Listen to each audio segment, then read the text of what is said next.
Assalamualaikum warahmatullahi wabarakatuh. Perkenalkan, nama saya Usilawati Zagaf dengan NPM 0227221152 kelas 4E. Saya dari Fakultas Ekonomi dan Bisnis Prodi Akuntansi. Di video kali ini saya akan menjelaskan sedikit tentang etnometodologi. Istilah etnometodologi pertama kali ditemukan oleh Harold Grafikel pada tahun 1967 ketika mempelajari arsip silang budaya di Yali. Ditemukan kata etnobotani, etnomusik, dan etnostronomi. Istilah seperti ini mempunyai arti bagaimana para warga suatu kelompok tertentu, biasanya kelompok suka terdapat dalam arsip, memahami, menggunakan, dan menata segi-segi lingkungan. Ke dalam hal etnometodologi, subjek atau pokok kajiannya adalah tanaman.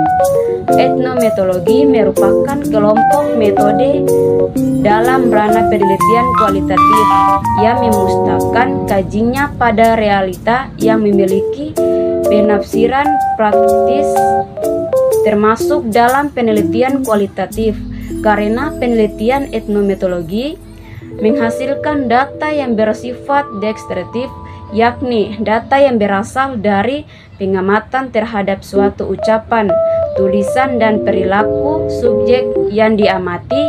Dalam kerangka penelitian kualitatif, etnometodologi diposisikan sebagai sebuah landasan teoritis dalam metode tersebut.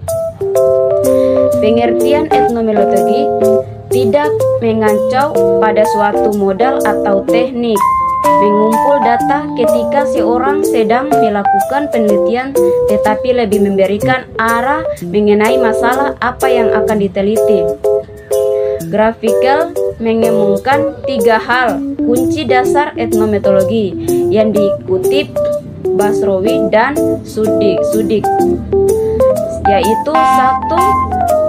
Ada perbedaan ungkapan yang objektif dengan yang diindikasikan. 2. Refleksivitas berbagai tindakan praktis.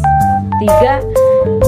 Kemampuan menganalisis tindakan tersebut dalam kehidupan sehari-hari.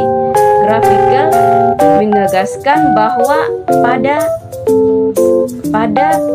saat menganalisis tindakan, para sosiolog harus menyadari bahwa tindakan itu terjadi dalam konteks yang lebih luas. Etnometodologi yang diperkenalkan oleh Harold Grafikel adalah suatu rahilma yang unik sekaligus radikal dalam kajian sosial. Dikatakan radikal karena dikenal keras dalam mengkritik acara yang dilakukan prasosiologi sebelumnya. Menurut sosiolog, perkembangan etnometodologi sebenarnya relatif baru bila dibandingkan dengan pendekatan struktural, fungsional, interaksion simbolis. Sudah mampan, pendekatan etnometodologi memiliki ragam yang berbeda karena subjek materinya adalah berbagai jenis perilaku dalam kehidupan sehari-hari, sehingga banyak muncul kajian lanjutan sesuai dengan disiplin ilmu tertentu.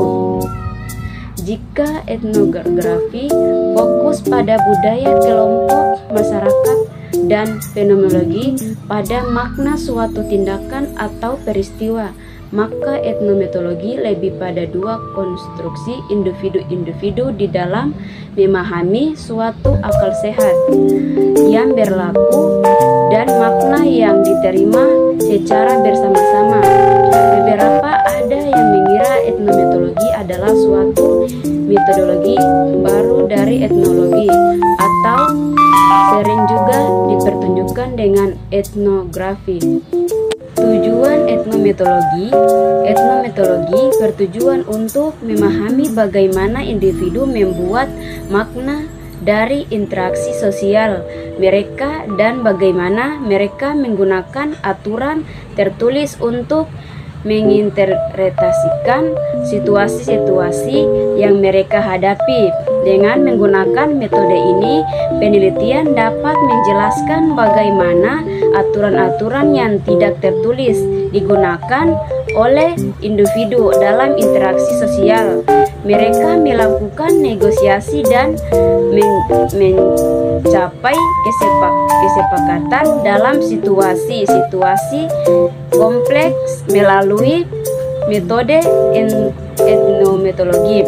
Penelitian dapat menemukan pola-pola dan proses-proses penting dalam hubungan sosial yang ada, sehingga dapat memberikan kontribusi yang berharga dalam bidang studi sosial. Teknik yang digunakan dalam pengumpulan data dalam kualitatif, yakni dapat berupa observasi, wawancara, dokumentasi, dan juga penggabungan beberapa teknik tersebut. Dalam penelitian kualitatif ini memiliki satu tujuan, yakni bertujuan untuk memahami kondisi sesuatu konteks dengan mengharapkan pada satu kondisi pendekspresian secara rinci dan mendalam atas satu gambaran kondisi dalam suatu konteks yang alami dalam kurung natural setting.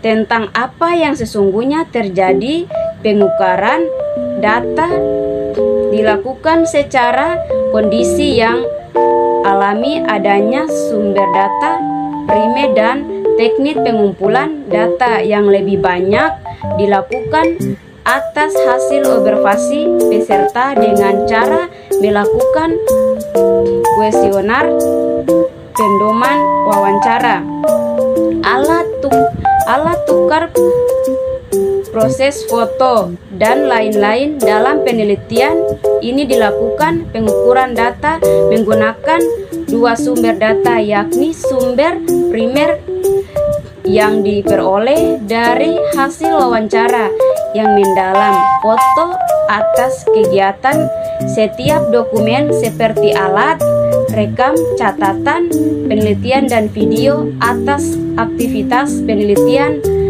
serta data sekunder yang diperoleh dari laporan keuangan, entitas bisnis, dan dokumen penduduk lainnya. Observasi peserta dalam penelitian lebih banyak dilakukan sebagai teknik pengumpulan perolehan data yang bertujuan untuk mengambil informasi penting yang diperoleh dengan cara melakukan wawancara mendalam terhadap peserta yang merupakan aktor dalam penelitian yang mengerti dan memahami permasalahan penelitian. Selain itu, juga dilakukan dokumentasi sebagai alat perolehan data dalam penelitian dengan alat perekam video dan audio dokumentasi, serta foto dokumentasi yang berguna untuk menyajikan kondisi yang alamiah dalam mendalam permasalahan penelitian. Mungkin itu saja yang saya sampaikan, lebih kurangnya saya mohon maaf. Wabillahi taufiq wal hidayah. Wassalamualaikum warahmatullahi wabarakatuh.